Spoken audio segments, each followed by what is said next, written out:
Dan saya selalu bercita-cita pengen jadi hafiz Al-Quran. Harus ada cita-cita dari kita harus jadi hafiz.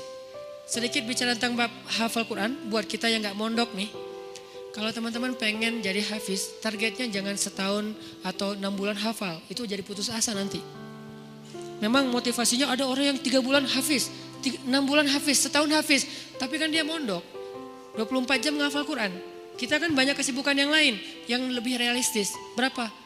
6 tahun hafiz. Gimana cara 6 tahun hafiz? Sekarang rata-rata usia kita berapa? Sebutlah rata-rata 20 tahun ya. Ada yang 22, ada yang 19, rata-rata 20 tahun. Ustadz segitu juga? Ya kurang lebih lah. Rata-rata 20 tahun. Berarti 26 tahun itu cepat banget. Ya udah deh, jangan terlalu 6 tahun, 10 tahun. Kalau kita mau menghafal Quran 10 tahun hafiz, berarti sehari kita cuma perlu menghafal 2 baris. Sehari 2 baris. Dibagi 5 waktu sholat. 2 baris itu alif lam mim dzalikal kitabul la raiba fihi hudal lil muttaqin alladzina yu'minuna bil ghaib. Segitu. Enggak sampai 1 ayat kan? Nah, cara ngafalnya subuh alif lam mim, udah beres. Susahnya di mana coba?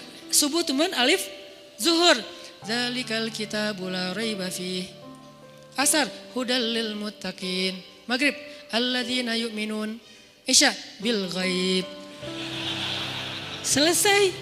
1 hari 2 baris. Tapi butuh istiqomah, butuh dawam, konsisten. Kalau sehari 2 baris, maka 10 tahun. 10 tahun itu gak lama loh. Saya tuh di Bandung udah 13 tahun, gak kerasa. Seolah-olah baru kemarin saya datang dari Kairo ke Bandung, sekarang udah 13 tahun, gak kerasa gitu aja.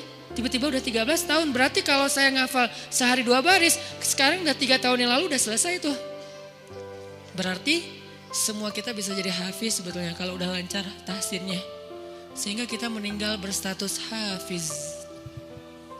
Bukan untuk pamer ke orang, bukan untuk taruh di Instagram bio, hafiz Al-Quran.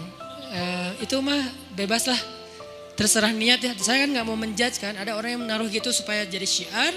Ada yang mungkin dia riak, kalau dia riak dia rugi. Kan ngafal Quran gak gampang, masa mau dihabisin dengan hanya taruh di bio, rugi banget tuh. Ini kenapa saya sedikit masukin ke bab hafiz. Saya berharap kalau ada yang dengar ceramah ini jadi termotivasi menghafal Quran, saya dapat pahala dari yang menghafal itu. Ternyata targetnya gampang, 2 baris sehari, 10 tahun khatam. 2 baris itu gampang banget. Alif, alhamdulillah. Zuhur, Rabbil Alamin. Asar, Ar-Rahman. Maghrib, Ar-Rahim. Segitu doang ngafalnya, gampang banget. Kul, Zuhur, ya. Asar, ayyuhal. Gitu doang kan, saking gampangnya. Kapan itu khatamnya Ustadz? Gak tahu pas sakaratul maut kali. Saking pendek-pendeknya. Nah maksud saya, target sebelum meninggal hafiz. Tapi kan kita gak tahu usia kita Ustadz. Memang kita gak tahu, ini mah target semampu kita. Kalau meninggal sebelum 10 tahun, yang penting kita udah punya niat. Siapa yang berniat baik dan tidak tercapai, maka dia dapat pahala kebaikan yang utuh. Siapa yang tercapai, dia dapat pahala 10 kali lipat. Kalau kita meninggalnya usia 40 tahun, usia 50 tahun, udah hafiz. Tahu gak kedudukan hafiz di akhirat nanti kayak gimana? Itu keren banget. Harus cemburu kita sama orang yang hafiz tuh. 1, dijamin surga, kalau dia ikhlas, dijamin surga.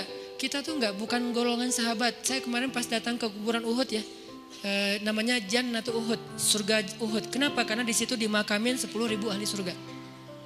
Pas saya datang ke kuburan Uhud, saya ngerasa duduk aja lama di situ ya, mikir beruntung banget ya mereka. Semua dijamin surga. Duduk di kuburan Uhud itu nggak ada serem-seremnya. Benar-benar namanya surga Uhud. Karena kayak kita duduk di atas taman surga. Kan datang ke kuburan tuh ada agak-agak serem gimana gitu kan. Ini gak ada seremnya sama sekali, nyaman. Merpatinya banyak hingga di atas kuburan-kuburan itu. Dan di atas kuburan itu kita bisa tahu beberapa. Ini kuburan Sayyidah Aisyah, ini kuburannya Ibrahim anak Rasulullah, ini kuburannya Imam Malik, ini kuburannya misalnya Fatimah, ini kuburannya Ummu Kulsum, putri-putri Rasulullah. Duduk aja di atas kuburan para sahabat. Beruntung banget ya mereka dijamin surga. Kita nggak dapat kesempatan itu karena nggak sezaman dengan Nabi. Tapi kita punya kesempatan lain. Gimana? Hafiz Al-Quran, dijamin surganya. Dengan syarat ikhlas dan tidak berbuat dosa besar. Dijamin surga. 1. Kedua, bisa bawa 10 orang selain mantan ke surga. Kasihan juga ya mantan ini ya. Makanya jangan jadi mantan. 10 orang. Siapa aja? Ayah, ibu, udah pasti tuh. Makanya saya pengen menghafal Quran biar kalau saya khatam, saya ngerasa di dunia tuh belum sempat berbakti sama ibu dan ayah saya. Keburu meninggal pas tsunami. Nanti saya pengen berbaktinya di akhirat. Berbakti di akhirat, hafal Quran. Sehingga nanti di akhirat saya berharap berhusnuzon ke Allah, bukan sok pede ya. Kayak Ustaz udah paling pasti masuk surga aja. Bukan, husnuzon ke Allah. Nggak boleh sok pede. Kalau sok pede namanya mentazkiyah diri sendiri. La tuzakku anfusakum. Berhusnuzon ke Allah, Allah maha menepati janji. Saya bisa bawa, mak yuk ikut abang. Kemana bang? Surga. Kan enak ya. Bapak yuk ikut abang kemana? Surga. Kakak saya meninggal juga di tsunami. Itu buat saya ibu kedua saya setelah ibu saya. Karena dia paling banyak berkorban. Kak Yus yuk ke surga. Kemana? Ayo ikut abang. Kemana bang? Surga. Itu tuh kayak goals akhirat goals lah. Kalau kita punya life goals, ini adalah akhirat goals. Buat siapa lagi? Istri. Buat siapa lagi? Anak. Kalau semuanya hafizoh, ya berarti lebih banyak lagi yang bisa kita bawa. Itu tuh keren banget.